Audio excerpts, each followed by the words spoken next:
வணக்கம். விஎஸ் ஜோதிடம். இந்த ஜோதிட சேனலில் மீன ராசி மாசி மாத ராசி பலன்கள் 2026 மீன ராசிக்காரர்களுக்கு 7.5 சனி. 7.5 சனி வந்து விட்டாலே எதை செய்கிறது, எதை செய்து முடிக்கிறது, எதையெல்லாம் செய்வது என்பதில் ஒரு குழப்பம் இருக்கும். குழப்பத்துடன் பண பற்றாக்குறை இருக்கும். பண பற்றாக்குறையுடன் பிரச்சனைகளும் அதிகமாக இருக்கும். பிரச்சனைகள் அதிகமாக இருக்கும்போது மன நிம்மதி குறையும். மன நிம்மதி குறைந்தால் வேலைக்கு உணவை உட்கொள்ள முடியாது. படுத்த நேரத்தில் உறக்கம் வராது. பல ஆண்டுகளாக மீனராசிக்காரர்களுக்கு நான் பதிவை போட்டுக்கிட்டு இருப்பேன். மீனராசி என்பது காலபுருஷ ராசி தத்துவப்படி 12ஆம் இடம்.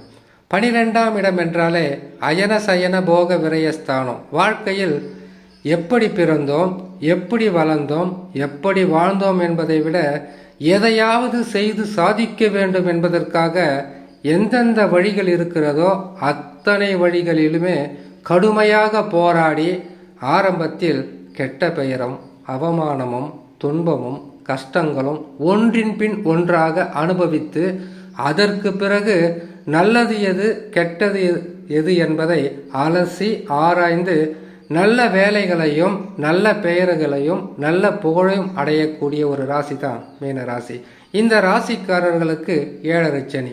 7.5 சனி வரும் காலங்களில் பொறுமை நிதானம் மிக அவசியம். நீங்கள் பொறுமையாக இருந்தாலும் உங்கள் கூட இருக்கிறவங்க உங்களை பொறுமையாக இருக்க விட மாட்டாங்க.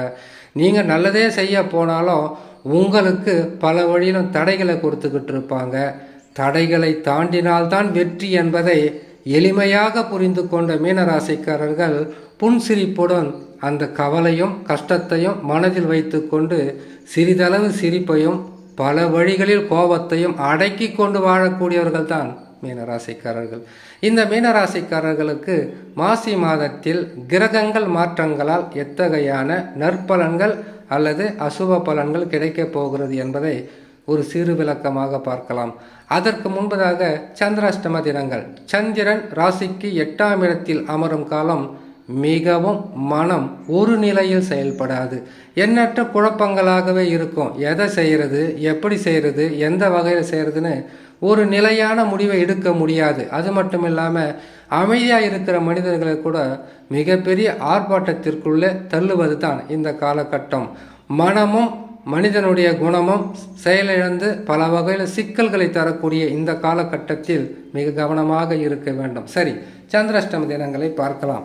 சந்திராஷ்டம தினங்களை பொறுத்தவரையில் வருகின்ற 6ஆம் தேதி 3ஆம் மாதம் 2026 மாசி மாதம் 22ஆம் தேதி வெள்ளிக்கிழமை இரவு 10:51 துலாம் ராசியில் சந்திர பகவான் சஞ்சாரம் செய்யும் போது சந்திராஷ்டம தினங்கள் ஆரம்பமாகும். இந்த காலகட்டங்களில் புதிதாக தொழில் தொடங்கக்கூடாது, வியாபாரங்களை ஆரம்பிக்கக்கூடாது, யாரிடமும் வாக்குவாதங்களில் ஈடுபடக்கூடாது, வண்டி வாகனங்களில் வேகமாக செல்லக்கூடாது. அது மட்டும் இல்லாமல் திடீர் ஊர் பிரயாணம் ஏற்பட்டால் பொறுமை நிதானம் அவசியம். சந்திராஷ்டம தினங்களிலிருந்து விடுபடக்கூடிய நாட்களாக 9/3/2026 மாசி மாதம் 25ஆம் தேதி திங்கட்கிழமை காலை 9:41 விருச்சிக ராசியில் சந்திர பகவான் சஞ்சாரம் செய்யும் போது சந்திராஷ்டம தினங்களிலிருந்து விடுபடக்கூடிய நாட்களாக இருக்கும். இம்மாதத்தில் கிரகங்கள் தரக்கூடிய பலன்களை பார்த்து விடலாம். மீனராசியான உங்களுக்கு ராசிக்கு 4 குரு பகவான் 5 இருந்தார். ஓரளவுக்கு நன்மைகளை செய்து கொண்டிருந்தார். இப்பொழுது குரு பகவான் வக்ரம் பெற்று 4ஆம் ராசியில் அமர்ந்து இருக்கிறார். முதலில் ஜாதகத்தில் தசா நல்ல நிலையில் இருக்குதான்னு முதல்ல பார்த்துக்குங்க. ஏன்னு கேட்டீங்கன்னாக்கா, குரு பகவான் 4ஆம் இடத்தில் இருக்கிறார். அப்புறம் 5ஆம் இடத்துக்கு போவார். திரும்ப 6ஆம் இடத்திற்கு போவார். அது அவர் ஒரு வருஷத்தில் 3 ராசிக்கு மாறிக்கிட்டு தான் இருப்பார். என்றும் மாறாதது சொந்த ஜாதகத்தில் இருக்கக்கூடிய தசா. தசா வலிமையாக இருக்க வேண்டும். அது மட்டும் இல்லாமல் தசா பாதகமாக இருந்தால் 7.5 சனி ஒரு பக்கம், குரு பகவான் மாற்றங்கள் இன்னொரு பக்கம். பல வழியிலும் உங்களுக்கு 7.5 சனி என்பது உடனுக்குடனாக முடிவதில்லை. உங்களுக்கு 2.5 வருஷம் விரயம் நஷ்டத்தை கொடுத்துருப்பார். திடீர் தன விரயங்களை கொடுத்துருப்பார். எதுக்கு தான் கஷ்டம் வருதுன்னு தெரியாத அளவுக்கு துன்பங்களை கொடுத்துருப்பார். இப்போ ஜென்ம சனி வேற சும்மா இருப்பாரா? ஒரு நிலையில் இல்லை. நல்லா இருக்கிற மனுஷனுக்கு நாடி நரம்பெல்லாம் ஆடி போகிற அளவுக்கு பயத்தை கொடுத்துருவார். அதனால் மிக கவனமாக இருங்க. சரி, குரு பகவானை பொறுத்தவரையில் வக்கரத்தில் இருக்கும்போது உடல் நலத்தில் திடீர் பிரச்சனைகள் வரும், பண விரயம் ஏற்படும், வீணான அலைச்சல் இருக்கும், ஊர் ஊராக சுற்ற வேண்டிய நிலைமையாக இருக்கும். இல்லை மன நிம்மதி இல்லாத இருக்கிறவங்க கோயில் கூட சுற்றலாம், அது மாதிரி ஒன்றும் தப்பு கிடையாது, போயிட்டு வாங்க. குருவை பொறுத்த வரைக்கும் 4ஆம் இடத்திலிருந்து வக்கர நிவர்த்தி பெற்று 5ஆம் இடத்திற்கு போனால் நிதானம், பொறுமை, தனலாபம், குடும்பத்தில் சந்தோஷம் நடக்கும். குரு பகவான் வக்கர நிவர்த்தி பெறுகின்ற காலங்கள் வரை சற்று பொறுமையாக இருக்க வேண்டும். அதே போல் பார்த்தீங்கன்னாக்கா கேது பகவான் உங்கள் ராசிக்கு 6ஆம் இடத்தில் இருக்கிறார். இவர் தான் உங்களை காப்பாற்றிக்கிட்டு இருக்கிறது. ஏன்னு கேட்டிங்கன்னாக்கா கீழே விழுகின்ற காலத்திலெல்லாம் நேரத்திலெல்லாம் பார்த்தீங்கன்னா தன்னால் முடியும் என்கின்ற தன்னம்பிக்கையை கொடுத்து மீண்டும் உங்களை ஓட சொல்வது கேது பகவான் தான். எதுக்காகன்னு கேட்டிங்கன்னாக்கா 6ஆம் இடத்தில் ஒரு பாவியாவது இருக்க வேண்டும். அது சொந்த ஜாதகத்தில் மட்டுமல்ல, கோட்சாரம் என்று சொல்லக்கூடிய கிரக பயிற்சி காலங்களில் 6இல் சனி, சூரியன், ராகு, கேது, செவ்வாய் இந்த கிரகங்கள் யாராவது ஒருத்தர் இருந்தால் தைரியம், தன்னம்பிக்கை, விடாமுயற்சி கட்டாயமாக இருக்கும். நன்மைகள் நடக்கட்டும், தீமைகள் நடக்கட்டும், நாம் உழைக்க வேண்டியதை உழைச்சிக்கிட்டே போகலாம் என்கின்ற உங்களுக்கு மனநிலை இருக்கும். என்ன ஒன்றுன்னு கேட்டிங்கனாக்கா நைட்டில் தூக்கம் வராது, நம்ம எப்படியெல்லாம் இருந்திருக்க வேண்டியவங்க இப்படி ஆயிட்டுமேன்னு ஒரு நேரத்தில் மனசு கஷ்டமாக இருக்கும். பொறுமையாக இருங்க, இதுவும் கடந்து போகும். சரி, அடுத்ததாக செவ்வாய் பகவான் ராசிக்கு 11ஆம் இடத்தில் இருக்கிறார். செவ்வாய் பகவான் அதிகப்படியான நன்மைகளை அள்ளி கொடுக்கின்ற ஸ்தானம்தான், இல்லை என்று சொல்ல முடியாது. ஆனால் குரு சரியில்லை, சனி சரியில்லை. இவர் 2 பேரையும் எதிர்த்து சனி பகவான் யார்? வாழ்க்கையில் ஏற்கனவே செஞ்சது எல்லாத்துக்கும் பழி வாங்கக்கூடியவர். குரு பகவான் யார்? பணத்தையும் கௌரவத்தையும் புகழையும் தரக்கூடியவர். 2 பேருமே கெட்ட நிலையில் இருக்கும்போது செவ்வாய் பகவான் ஒன்றி நல்லது செஞ்சிட முடியாது. அப்படி செய்தால் உங்களுடைய வாழ்வாதாரத்திற்கும் உங்களுக்கு வருகின்ற காசு பணத்தில் உங்களை காப்பாற்றி கொள்ளவும் உதவியாக இருக்கும். அதற்கு பிறகு சுக்கிரன், சூரியன், புதன், ராகு 4 கிரகங்களும் 12ஆம் இடத்தில்.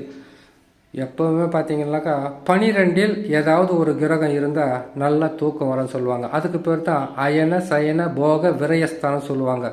4 கிரகங்கள் ஜென்மத்தில் சனி. இப்போது தூக்கம் என்பது ஒரு துளி கூட இருக்காது. பேய்கள் சுற்றி கொண்டு இருக்கக்கூடிய நேரத்தில் கூட தனியாக எந்திரிச்சு உக்காந்துக்கிட்டு ஏதோ ஒரு மன வலியும் உடல் வலியும் இருக்கிற பிரச்சனையும், நம்ம அப்போ அப்படி செய்யாத போயிட்டுமே, இப்போ இப்படி இருக்கிறோமே, இந்த நிலையிலேருந்து எப்போ மாற்றம் ஏற்படும், நம்மக்கிட்ட வாங்கினவங்க இதெல்லாம் பண்ணிக்கிட்டு இருக்காங்க, நாம் கொடுத்தவங்க இதெல்லாம் செஞ்சுக்கிட்டு இருக்கின்ற மன வேதனையும் குழப்பங்களும் கஷ்டங்களும் இருக்கத்தான் செய்யும், இல்லாமலெல்லாம் இருக்காது. அதனால் உடம்பை கெடுத்துக்காதீங்க. உடம்பு நல்லா இருந்தால் தான் அடுத்த முறை வரக்கூடிய பிரச்சனைகளையும் உங்களால் போராடி வெற்றி பெற முடியும். மீனராசிக்காரங்க பார்த்தீங்கன்னாக்கா கொஞ்சம் நல்லவங்களாகவும் கொஞ்சம் கெட்டவங்களாகவும் இந்த காலகட்டத்தில் இருக்கக்கூடிய சூழ்நிலையாக இருக்கும். ஏன்னா கிரகங்கள் தான் அந்த மனதை மாற்றும், கிரகங்கள் தான் அந்த வழியை காட்டும். அதனால் இறை நம்பிக்கை, குலதெய்வ வழிபாடு செய்யுங்க. குரு பகவான் சரியில்லை, உங்கள் ராசி அதிபதி. அதனால் குரு தட்சிணாமூர்த்தியை வியாழக்கிழமை தோறும் வணங்கி வாங்க. முடிந்த அளவுக்கு மாலை நேரத்தில் அருகில் உள்ள சிவனாலயம், நவகிரக ஆலயங்களுக்கு சென்று மனமுருகி வேண்டி வாங்க. இதுவும் கடந்து போகும், எல்லாம் நல்லதாகவே நடக்கும். இன்னும் கொஞ்சம் காலத்தில் குரு வக்கர நிவர்த்தி பெற்றவுடன் பொருளாதார உயர்வு, மன நிம்மதி கட்டாயமாக கிடைக்கும் என்று சொல்லி இன்னொரு நல்ல பதிவில் உங்களை நான் சந்திக்கிறேன். நன்றி, வணக்கம்.